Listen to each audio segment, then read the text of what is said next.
share ko sa inyo yung kung paano mag-alis ng background ng hindi ka naka-Canva Pro.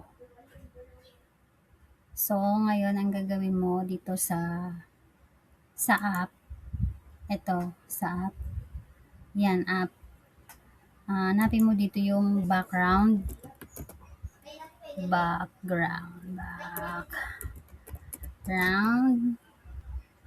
eraser. Ito, background eraser. Ito, background eraser. Itong may click nyo to. Then, choose file. So, mag-upload ako ng gustong tanggalan ng background. Okay? Yan. So, ito na yung tatanggalan ko ng background. Okay?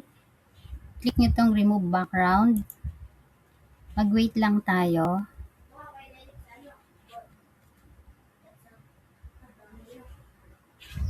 So, ayun na. Ito na siya. Natanggal na yung background niya. So, makakapagtanggal kayo ng background ng hindi kayo gumagamit ng Canva Pro. Ito yung kinalabasan ng ginawa ko. Thank you for watching.